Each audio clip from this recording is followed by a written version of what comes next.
Acids क्या चीज़ है? देखो, acids are the substances, acids are the substances which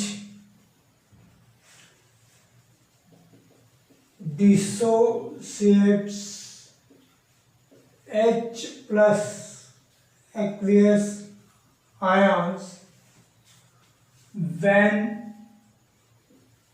dissolving in water are called acids. देखो बच्चों, यहाँ पे एसिड की हम एक सिंपल डेफिनेशन बना सकते हैं कि जैसे कि acids are the substance which are sour in taste are called as acid. जो कि जिसका टेस्ट सोर है, ऐसी चीज को एसिड कहा जाता है। ये तो सिंपल डेफिनेशन है, लेकिन अकॉर्डिंग मतलब साइंटिफिक जो डेफिनेशन है तो वो इस तरह से होती है। तो acids are the substances which dissociates H plus aqueous ions when dissolving in water। जैसे हम एसिड को वाटर में डिजोल्व करेंगे तो वो H प्लस आयन प्रोड्यूस करेंगे या फिर डिसोसिएट्स करेंगे। तो ऐसी जो चीजें है या फिर ऐसे सब्सटेंसेस है उसको हम एसिड्स कहेंगे।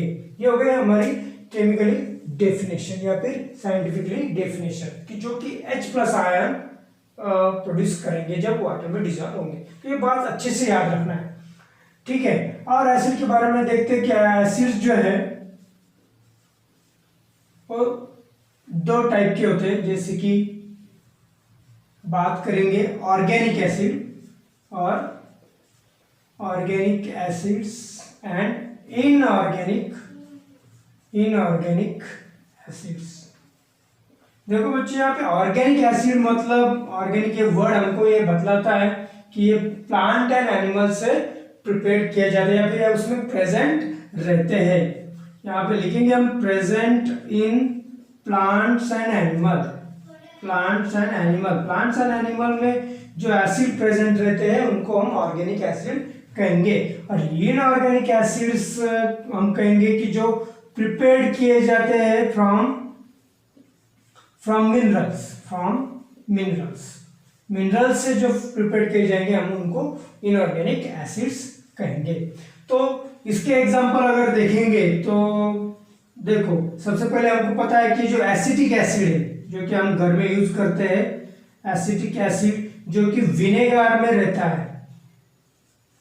विनेगार जो हम घर में यूज करते हैं खाना बनाने के लिए, तो उसमें एसिटिक एसिड प्रेजेंट रहता है। देन ये जो लैक्टिक एसिड है ये भी हमको पता है। लैक्टिक एसिड जो है वो कर्ड या फिर हमारा योगर्ट जो रहता है उसमें वो लैक्टिक एसिड प्रेजेंट रहता है। देन सिट्रिक एसिड जो भी सिट्रस फ्रूट जो है, सिट्रस फ्रूट्स जो रहेंगे उसमें वो प्रेजेंट रहेगा, जैसे कि लेमन, स्वीट लेमन या फिर ऑरेंज। देन ऑक्सैलिक एसिड जो है वो टोमेटो या फिर ग्रेप्स जो रहेंगे उसमें वो प्रेजेंट रहेगा। देन टार्टारिक एसिड जो कि टैमरिन में प्रेजेंट रहेगा, याद रखना है। और फॉर्मिक एसिड ये तो हो गए प्लांट। अभी बात करते हैं एनिमल की, जो कि एंट और हनी बी में प्रेजेंट रहता है। ओके, ये इसको ही केमिकल नेम है इसका मिथेनोइक एसिड। तो एसिड के नेम मिथेनोइक एसिड वगैरह ये हम कहाँ पढ़ेंगे, कार्बन एंड कार्बन कंपाउंड में किस तरह से एसिड्स को नाम दिए जाते हैं, जो कार्बोक्सिलिक एसिड्स रहते हैं उसका फार्मूला क्या है सब हम उसमें पढ़ेंगे। तो ये फॉर्मिक एसिड जो है वो एंट एंड हनी बी में प्रेजेंट रहता है, जो कि हमने जिनका जो स्टिंग रहता है तो उसमें वो प्रेजेंट रहता है। तो जैसे काटते तो हमको वहाँ पे इरिटेशन हो जाता है, तो that's why because of this formic acid. तो ये हो गए ऑर्गेनिक एसिड के ये नाम और उनका कहाँ प्रेजेंट रहते हैं, कौन कौन से फ्रूट्स में और एनिमल्स में। अभी बात करते हैं इनऑर्गेनिक एसिड्स की। देखो बच्चों, तो हमने बात किया है कि प्रिपेयर्ड फ्रॉम मिनरल्स, तो इसमें कार्बन नहीं होगा। तो हमें पता है ऑर्गेनिक जो सब्सटेंस उसमें कार्बन प्रेजेंट रहता है, इनऑर्गेनिक में कार्बन नहीं रहता है। ठीक है, तो मिनरल से बनते हैं। तो बात करते हैं फिर पहला acid HCl hydrochloric acid, H2SO four sulphuric acid, HNO3 nitric acid, HBr bromic acid.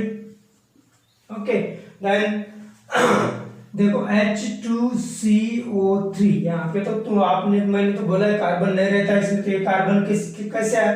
तो देखो बच्चे कार्बोनेट है, ये रैडिकल है। ओके, कार्बोनेट या फिर CO2 carbon monoxide, carbon dioxide, carbonate, ये जो सब्सटेंस है ये ऑर्गेनिक के रूल फॉलो नहीं करते हैं, तो इसकी वजह से वो उसको ऑर्गेनिक नहीं कहा जाता, इसलिए वो ऑर्गेनिक में इंक्लूड नहीं होते, ये इनऑर्गेनिक में इंक्लूड किया जाता है।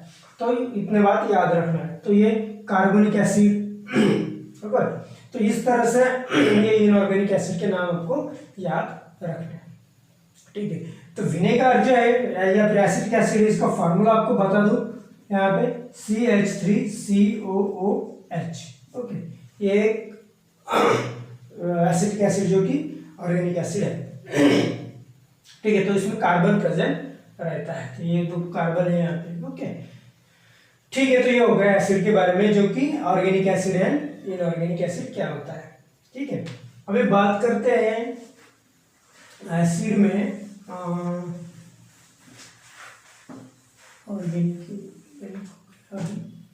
Dilute acid and concentrated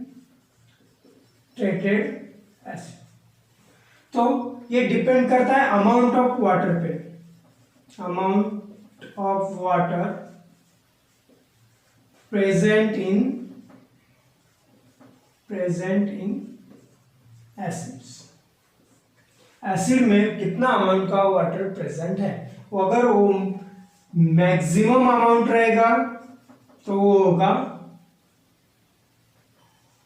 dilute acid, and concentrated acid बात करेंगे तो वहां पे minimum amount of water present रहेगा। तो ये दोनों बातें हमें याद रखनी। ओके, अभी बात करते हैं एसिड जो कि स्ट्रॉन्ग एंड वीक एसिड।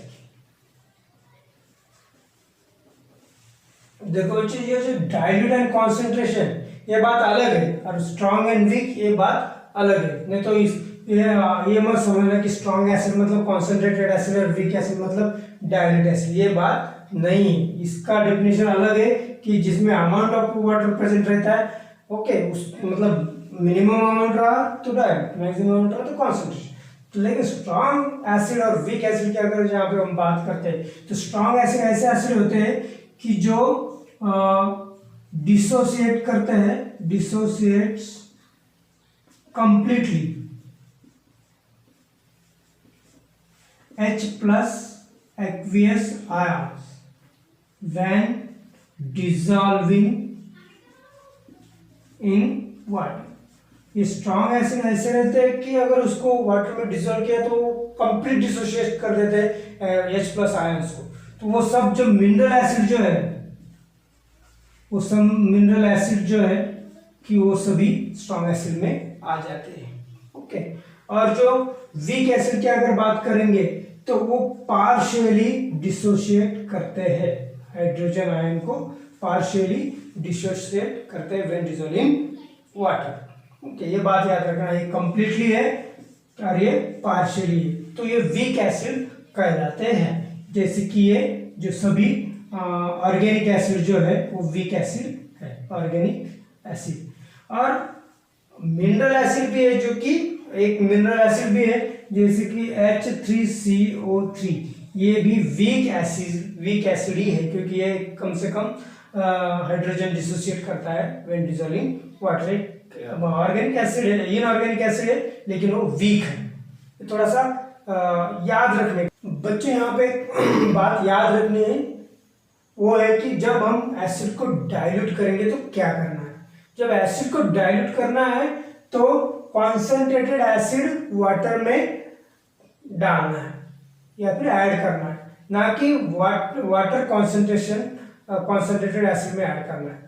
अगर वाटर हम कॉन्सेंट्रेटेड एसिड में ऐड करेंगे तो वहाँ एक हीट जनरेट हो जाएंगी, और बहुत ज़्यादा हीट जनरेट होने के कारण वो जो सम अमाउंट ऑफ वाटर है उसका स्टीम में कन्वर्जन हो जाएगा, और जैसे स्टीम में कन्वर्ट हो जाएगा वहाँ एक एक्सप्लोजिव हो जाएगा, और एक्सप्लोजन हो जाएगा तो एक्सप्लोजन की वजह से वो जो एसिड है वो स्प्लैश आउट हो सकता है हमारे बॉडी पे, और हमें बर्न हो सकता है। तो इसको अगर अवॉइड करना है तो हम वाटर में एसिड धीरे धीरे ऐड करेंगे, तो जो हीट जनरेट हो जाएगी तो वो वाटर उसको एब्जॉर्ब कर लेगा, क्योंकि वहां पे ज्यादा अमाउंट वाटर प्रेजेंट रहेगा तो वो हीट को एब्जॉर्ब कर लेगा।